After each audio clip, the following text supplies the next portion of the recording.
The arena of HFY echoed with the thunder of alien voices as the final horn sounded. Captain Marcus Hale stood alone at its center, armor cracked, blood drying on his temple, his rifle held together with emergency welds.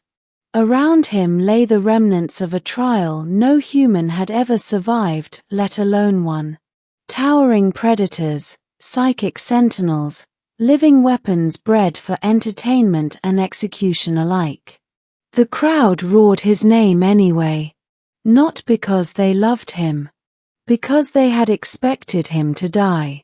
Above the arena, on a floating dais of black stone and light, the Triarch Council of the Jarkoran Empire rose to their feet. Their empire was ancient, cruel, and obsessed with spectacle. They had captured Marcus during a border skirmish and offered him a choice familiar to conquered species: die slowly, or fight for their amusement. He had fought. And he had won. Human, boomed High Triarch Vorlax, his mandibles clacking. By ancient law, you are granted a reward. Wealth. Command. Or a royal bond. The crowd hissed in anticipation. Marcus lifted his head, eyes burning not with triumph, but exhaustion. A royal bond, he asked. Vorlax gestured, and the platform behind him shifted. 7 figures stepped forward.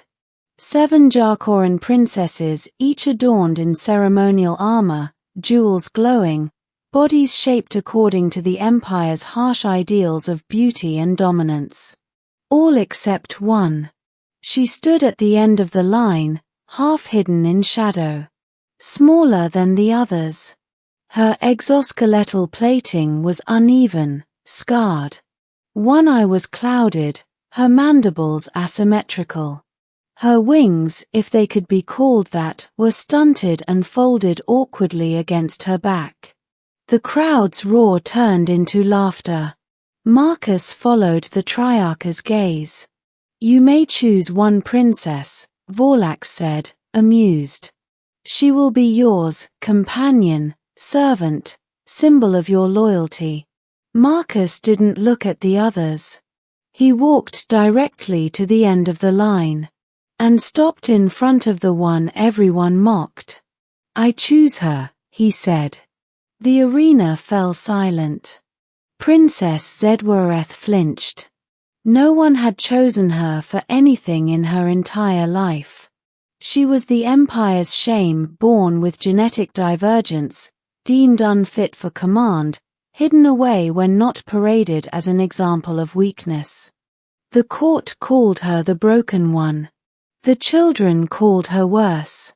The crowd erupted again, this time in disbelief and cruel delight. The Triarchs laughed openly. The ugliest. Vorlax said. Human, you surprise us. You could have chosen power, prestige, perfection. Marcus met his gaze without fear. I didn't fight to win a trophy, he said. I fought to survive. And I choose someone who knows what that means. Zedwareth stared at him, her good eye wide. Marcus, she whispered, barely audible. Do not do this. They will punish you. He glanced down at her. They already did, he said quietly. I'm still standing. The Triarch raised a claw. So be it.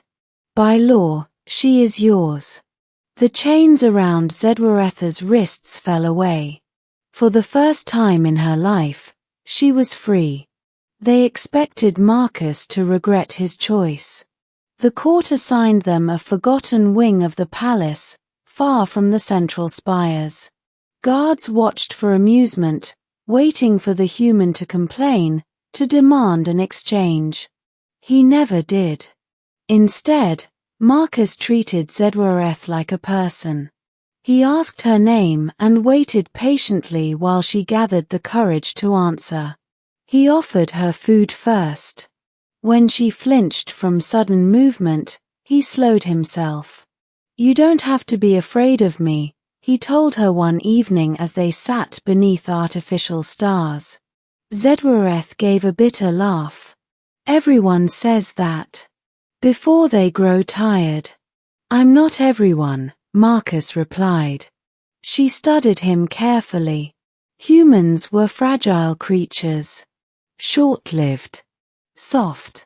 And yet, there was something unbreakable in the way he carried himself. You saw what I am, she said. Why did you choose me? Marcus didn't answer immediately. Because when they laughed at you, he finally said, you didn't beg. You didn't look away. You stood there and endured. He met her gaze. I recognize that. Something ancient stirred inside Zedworeth. Something she had been taught was dangerous. Weeks passed. The Empire watched. Zedworeth began to change, not physically, but in presence. She spoke more. Laughed once, softly, startled by the sound. Marcus showed her Earth history, stories of humans who were deemed weak, broken, expendable, and yet changed everything. You don't see yourself the way they see you, she said one night. No, Marcus replied. I see myself the way I choose to be. Her mandibles trembled. The bond between them deepened, something the Jarkorin court had not anticipated. Because Zedworeth was not merely ugly. She was suppressed. The revelation came during an assassination attempt. Blades of pure energy sliced through the palace wing.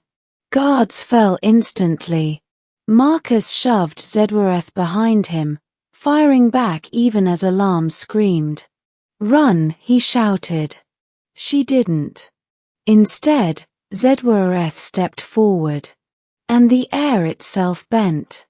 Her scars glowed not with sickness, but with restrained power. The stunted wings unfolded, stretching wider than they ever should have. Her clouded eye cleared, burning with luminous gold. The assassins froze. Zedworeth raised one claw. Reality screamed. The attackers collapsed, crushed by invisible force. Marcus stared. What, are you? Zedworeth turned to him, her voice no longer timid, ancient, resonant. I am what they feared. The truth shook the Empire.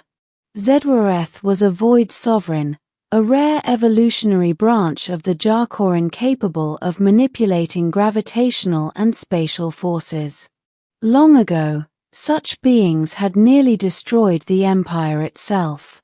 So the Triarchs had hidden her power, crippled her growth, scarred her body, suppressed her abilities. They called it mercy. Marcus called it cruelty. They did this to you, he said, rage trembling beneath his calm. Zedworeth nodded. They thought fear was safer than truth. The court moved quickly, summoning Marcus, demanding Zedworeth be surrendered for containment. Marcus stepped between her and the guards. No, he said. Vorlax sneered. You are one human. Marcus smiled grimly. I'm a human who survived your arena. Behind him, Zedworeth's power surged. And, she added softly, I am done hiding.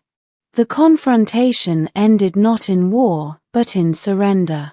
The Triarchs realized too late what humanity had already proven across the stars. Suppressing strength creates monsters, but choosing compassion creates allies. Zedworeth claimed her throne not through violence, but undeniable authority. And she chose Marcus as her consort, not as property, but as equal. When asked why she kept her scars, Zedworeth answered simply, They remind the Empire who chose me when I was nothing. And when Marcus was asked why he chose the ugliest princess, he replied, I didn't choose what she looked like. I chose who she was. In doing so, humanity once again changed the galaxy not by force, but by seeing worth where others saw none.